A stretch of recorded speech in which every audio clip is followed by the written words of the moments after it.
At its peak, Yahoo was worth $125 billion. Ford, Chrysler, and General Motors combined were worth less. Disney, Viacom, and News Corp combined were worth less. Yahoo was, by almost any measure, the most powerful internet company on Earth. And then, in 2017, it sold itself to Verizon, a phone company, for $4.48 billion. That's not a typo. A company that was once valued at $125 billion sold for less than 4 cents on the dollar. Damn. This is the story of how Yahoo, the company that was the internet, lost everything. Not to one catastrophic scandal, not to a recession, but to something far more common and far more dangerous. A series of choices made by people who thought they could never lose. Okay, it started with 2 graduate students and a list. In early 1994, Jerry Yang and David Filo were electrical engineering PhD students at Stanford University. The internet existed, but it was a mess, thousands of websites with no clear way to find anything. So they built one. They called it Jerry and David's Guide to the World Wide Web. It was exactly what it sounds like. A human-curated directory of websites, organized by category. Simple, useful, and at the time, genuinely revolutionary. It grew so fast they had to rename it. They landed on Yahoo, which officially stood for yet another hierarchical, officious oracle. Though most people suspect Yang and Filo just like the word. By April 1995, the domain was live. By March of that same year, the company was formally incorporated. 2 weeks later, Sequoia Capital, one of Silicon Valley's most respected venture firms, invested roughly $3 million. In April 1996, Yahoo went public. Shares were priced at $13. By the end of that first day of trading, they closed at $43. The internet was hungry for stars, and Yahoo was the brightest one. What made Yahoo genuinely great in those early years wasn't just the directory. It was the ecosystem. Yahoo Mail became the world's most popular email service.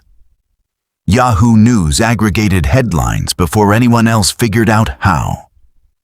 Yahoo Finance gave ordinary people real-time stock data that had previously only been available to Wall Street. Yahoo Messenger connected people long before texting was ubiquitous. By the late 1990s, Yahoo wasn't just a website. It was the front door to the internet itself. If you got online in 1998, there was a good chance the first thing you saw was Yahoo's homepage. The peak. The year 2000 was Yahoo's Mount Olympus moment. The dot-com boom was in full swing, and Yahoo was riding its crest higher than anyone. The stock touched numbers that seemed almost fictional at its peak, reflecting a market capitalization of $125 billion. This was a company founded 6 years earlier by 2 guys with a list of websites. Yahoo's homepage was the most visited page on the entire internet. Its email service had hundreds of millions of users. Its advertising revenue was soaring. Every major brand wanted to be on Yahoo because being on Yahoo meant being seen. Inside the company, the mood matched the numbers. A former top sales executive, Jeremy Ring, would later write that at Yahoo's height, the company was worth more than Ford, Chrysler, and GM combined, and more than Disney, Viacom, and News Corp combined. He recalled the disbelief of it all. The company was 5 years old. CEO Terry Semel, a Hollywood veteran brought in from Warner Brothers in 2001 to steady the ship after the dot-com crash, believed Yahoo's portal model, One destination for everything was the future. Advertisers agreed. Investors agreed. And for a while, the numbers agreed too. Yahoo was not just a company.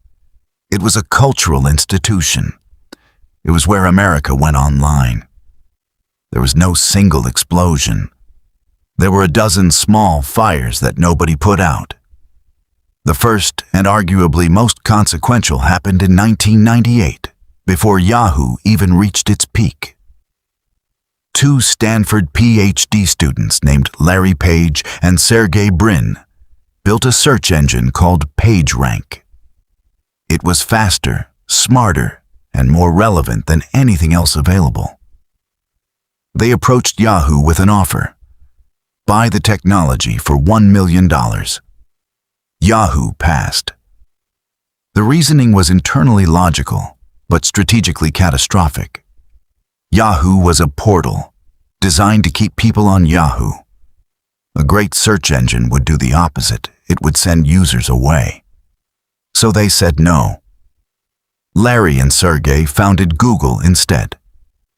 A few years later, by 2002, Yahoo finally recognized the threat and tried to acquire Google for what was then a $3 billion asking price. Google turned them down. That one decision, passing on a $1 million search engine, eventually handed Google a monopoly worth trillions of dollars, while Yahoo's own search efforts never meaningfully competed. But search wasn't the only thing Yahoo missed. In 2006, a 22-year-old Mark Zuckerberg turned down Yahoo's $1 billion offer to buy Facebook. Yahoo reportedly considered going higher, but internal disagreements and budget concerns stopped them.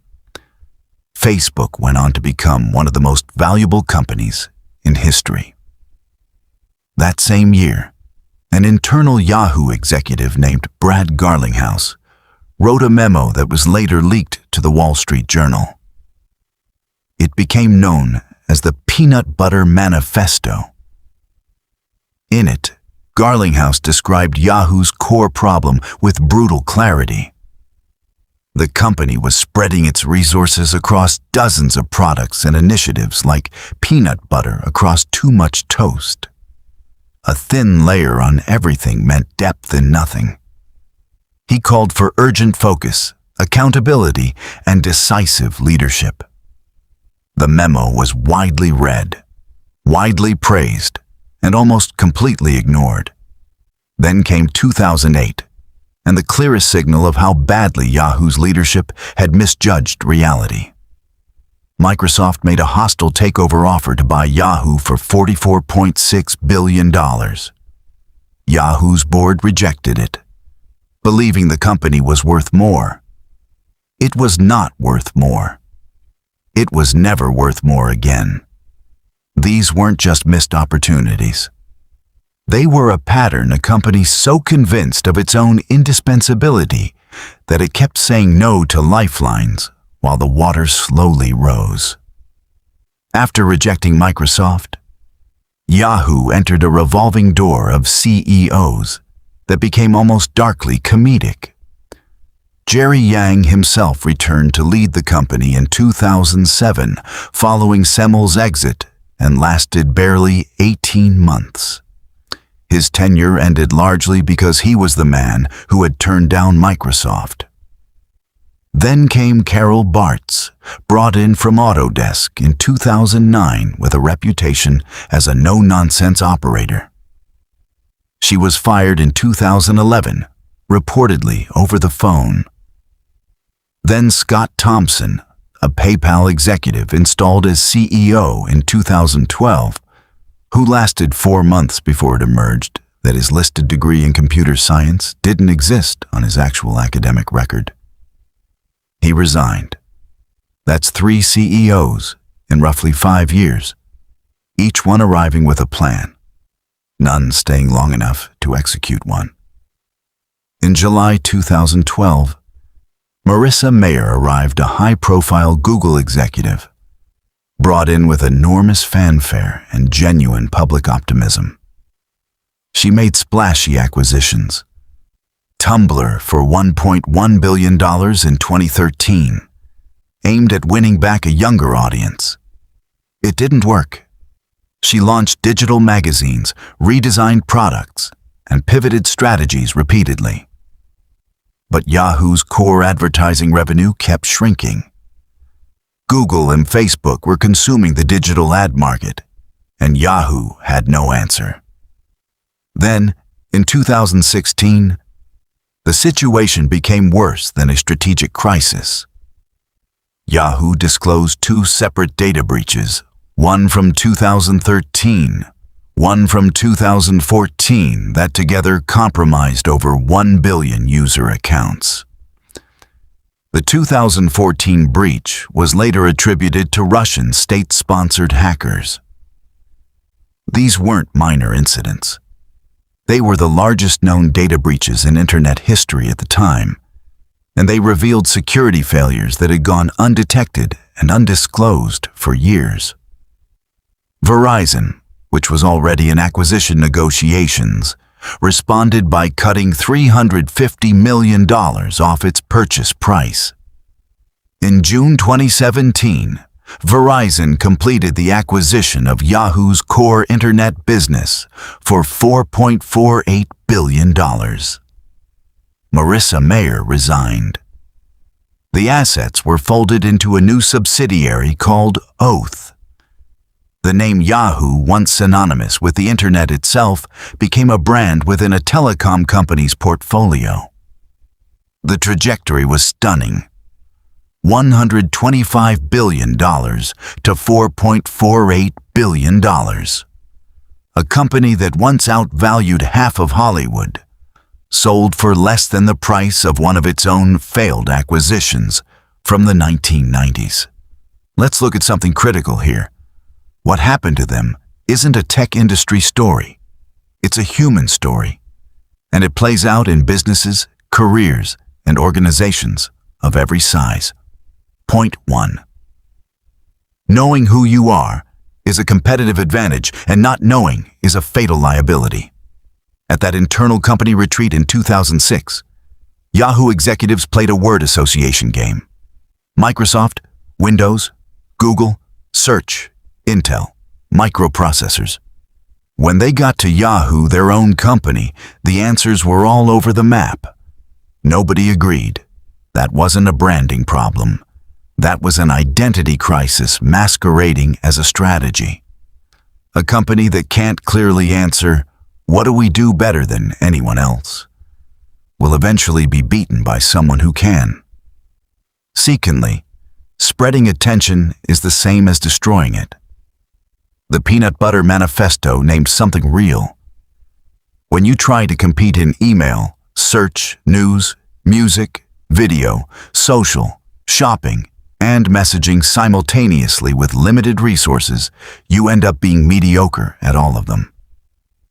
Yahoo had early leads in nearly every major internet category. It lost every single one. Not because competitors were smarter, because it refused to go deep on anything. Then comfort is the most dangerous state a successful organization can enter. Yahoo had multiple opportunities to course-correct Google in 1998 for $1 million, Google again in 2002, Facebook in 2006, Microsoft in 2008. Each time, the decision was shaped by a version of the same belief. We're fine as we are. We don't need this. We're worth more than that. That belief wasn't born of analysis. It was born of arrogance, the slow fog that descends on companies and people who have been winning long enough to forget what losing looks like. A warning you acknowledge but don't act on is worse than no warning at all. The Peanut Butter Manifesto was read by thousands of Yahoo employees and executives. It was praised. It was discussed. And then the company continued doing exactly what the memo warned against. That gap between recognition and action is where Yahoo died. Not in 2017, long before that. However, these lessons don't belong in a business school case study. They belong in your day-to-day decisions. Here's how to actually use them. Firstly, know your identity before the market forces one on you. Write down, in one sentence, what you or your business do better than anyone else in your specific space. Not what you offer, what you do better. If you can't write that sentence clearly, that's the work. Everything else is secondary. Revisit it once a year, because markets shift and identities drift. Secondly, stop treating busyness as proof of progress. Make a list of everything you're currently working on. Products, projects, initiatives, commitments. Then ask, which 2 or 3 on this list, if done exceptionally well, would produce 80% of the value? Cut, delegate, or deprioritize the rest. The goal isn't to do more. The goal is to go deeper on what actually matters. Thirdly, build a discomfort practice. When things are going well, is exactly the wrong time to stop stress testing your assumptions. Schedule quarterly reviews where the only question on the agenda is, what could kill this? What's changing in our environment that we're currently choosing to ignore? Who's coming for us, and do we take them seriously? The companies and people who survive long-term are the ones who ask these questions while they're still ahead, not after they've started falling. And lastly, create an action threshold, not just a reflection practice. It's not enough to read books, attend conferences, or hire consultants who tell you what's wrong. Every insight you receive needs to be paired with a specific decision, a change in resource allocation, a product you stop building, a direction you publicly commit to. Insight without decision is just expensive self-awareness. Yahoo's exclamation point was once the most recognizable punctuation mark in technology. It stood for energy, optimism, the wild possibility of the internet age. By the time Verizon bought what remained of the company, the exclamation point had become something closer to a question mark. What happened? The answer isn't complicated. Yahoo knew who it was when it was growing. It forgot when it got big. It confused presence with dominance, activity with strategy, and familiarity with relevance. It had every resource it needed to win, and spread them so thin that none of them mattered. The story of Yahoo is not a story about technology. It's a story about what happens when success becomes the reason you stop fighting for it. Every company on this channel and every person watching it is somewhere on that arc. The question worth asking today is, where are you on it? And what are you going to do about it while you still can? If this story made you think differently about how you're building, whether that's a business, a career, or just a decision you're facing right now, subscribe. Every week, we pull apart a real company's collapse and hand you the blueprint to avoid the same fate. Because history doesn't just repeat itself. It repeats itself for people who weren't paying attention.